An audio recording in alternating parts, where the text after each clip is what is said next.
Gospel, John 1:1-18. In the beginning was the Word, and the Word was with God, and the Word was God.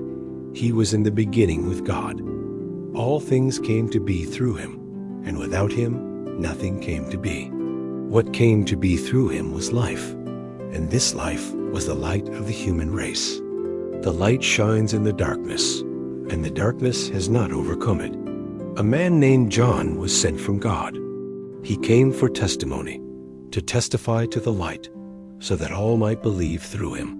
He was not the light, but came to testify to the light.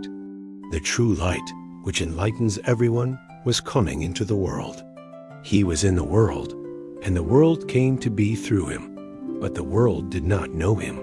He came to what was his own, but his own people did not accept him. But to those who did accept him, he gave power to become children of God, to those who believe in his name, who were born not by natural generation, nor by human choice, nor by a man's decision, but of God. And the Word became flesh and made his dwelling among us, and we saw his glory, the glory as of the Father's only begotten Son, full of grace and truth. John testified to him and cried out, saying, "This was he of whom I said, 'The one who is coming after me ranks ahead of me because he existed before me.' From his fullness we have all received grace upon grace. Because while the law was given through Moses, grace and truth came through Jesus Christ. No one has ever seen God. The only begotten Son, who is at the Father's side, has revealed him."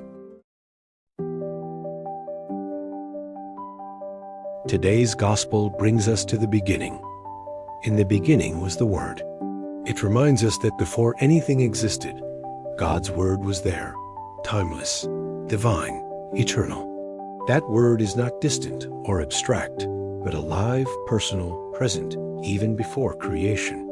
As we stand at the threshold of a new year, we are invited to remember this. The same Word that brought forth creation continues to speak, continues to dwell among us. The passage tells us that all things came to be through him, and nothing that exists came into being without him. Everything, our joys, our sorrows, our dreams, our fears, has its origin in God's creative Word. This realization humbles us. Our lives are not accidents. Each of us exists because God willed it, because his Word spoke us into being.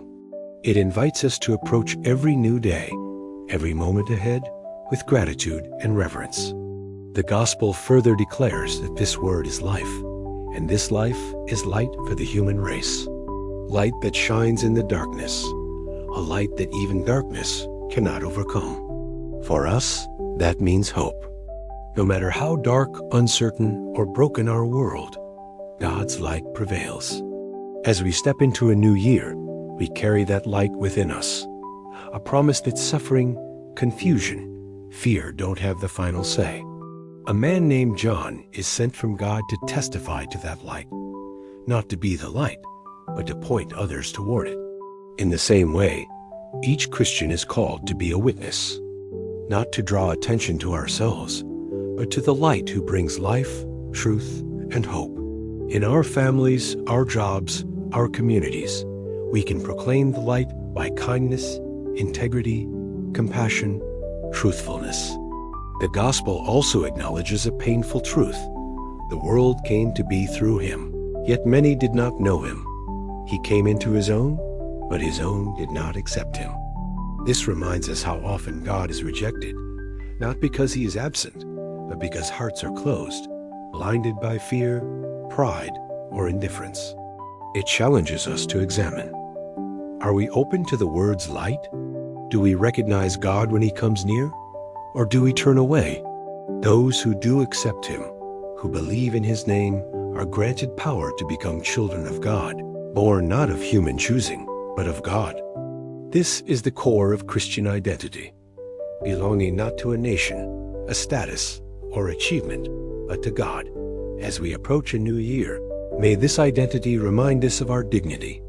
We are God's children, loved, redeemed, chosen. The Word became flesh and made his dwelling among us. God didn't remain distant or theoretical. He made himself near. He dwelt among us, full of grace and truth. In the person of Jesus, in his birth, his life, his suffering, his resurrection, God meets us in our humanity. That means God knows our joys, our pains, our hopes, our failures. He walks our path. From his fullness we have all received grace upon grace, grace that covers our weaknesses, transforms our brokenness, and empowers us to live with love, compassion, justice. As we say goodbye to 2025 and welcome a new year, let us ask, are we open to receiving that grace daily? Are we ready to let it shape our decisions, relationships, priorities? This gospel challenges the lines we draw between sacred and ordinary. The Word, eternal, divine, becomes flesh. The sacred enters the everyday. Our homes, workplaces, friendships, they can become dwelling places of God's Word. Every ordinary interaction, simple decision, small act of love becomes an opportunity for grace, for light to shine through. As we stand on the edge of a new chapter, may this Word, unchanging, eternal, be our foundation. May his light guide our steps, his grace shape our hearts, his truth guard our paths. Let us walk into 2026 not with fear, but with hope, not with uncertainty, but with trust.